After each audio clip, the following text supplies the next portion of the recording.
3 बोसोर बैसोनि दिब्या रामसियारिनि फाहामथायनि थाखाय गोबां रांनि आंखाल जादों। बाक्सा जिल्लानि सिङाव थानाय 1 नं पमा फोथार गामिनि रश्मि रामसियारि आरो किरण रामसियारिनि 3 बोसोर बैसोनि फिसाजो दिब्या रामसियारिया थांनाय 3 दानसोनिफ्रायनो ब्लाड केन्सार बेरामजों जुजिनांनानै गुवाहाटी जीएमसी देहा फाहामसालियाव फाहामथाय लागासिनो दं।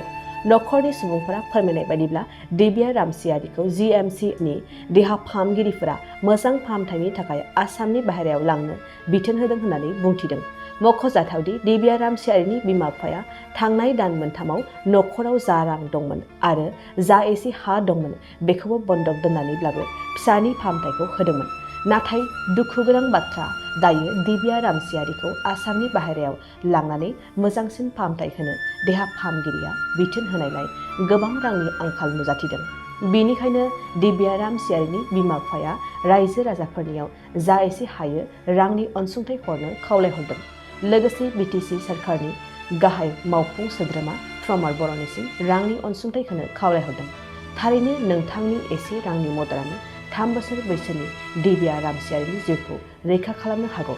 बेखायनो बयबो अननानै जा एसे हायो IFSC SBI N 0005243 एकाउन्ट नं 36031313921 नं अनजिमायाव मदद हरनो जेन'।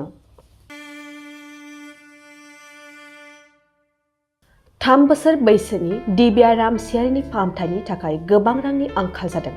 बाक्सा जिल्लानि सिङाव थानाय 1 नं पमा फोथार गामिनि रश्मि रामसियारि आरो किरण रामसियारिनि 3 बोसोर बैसोनि फिसाजो दिब्या रामसियारिया थांनाय 3 दानसोनिफ्रायनो ब्लाड केन्सार बेरामजों जुजिनांनानै गुवाहाटी जीएमसी देहा फाहामसालियाव फाहामथाय लागासिनो दं। नखरनि सुबुंफोरा फोरमायनाय बायदिब्ला दिब्या रामसियारिखौ जीएमसीनि देहा फाहामगिरिफोरा मोजां फाहामथायनि थाखाय आसामनि बाहेरायाव लांनो बिथोन होदों होननानै बुंथिदों। मख'जाथावदि दिब्या रामसियारिनि बिमा-बिफाया थांनाय दान मोनथामाव नखराव जा रां दंमोन आरो जा एसे हा दंमोन बेखौबो बन्दक दोननानैब्लाबो फिसानि फाहामथायखौ होदोंमोन। नाथाय दुखु गोनां बाथ्रा, दायो दिब्या रामसियारिखौ आसामनि बाहेरायाव लांनानै मोजांसिन फाहामथाय होनो देहा फाहामगिरिया बिथोन होनायलाय गोबां रांनि आंखाल नुजाथिदों। बेनिखायनो दिब्या रामसियारिनि बिमा-बिफाया रायजो राजाफोरनियाव जा एसे हायो रांनि अनसुंथाइ हरनो खावलायहरदों। लोगोसे बिटिसि सरकारनि गाहाय मावफुं सोद्रोमा प्रमद बर'निसिम रांनि अनसुंथाइ होनो खावलायहरदों। थारैनो नोंथांनि एसे रांनि मददानो 3 बोसोर बैसोनि दिब्या रामसियारिनि जिउखौ रैखा खालामनो हागौ। बेखायनो बयबो अननानै जा एसे हायो IFSC SBI N 0005243 एकाउन्ट नं 36031313921 नं अनजिमायाव मदद हरनो जेन'।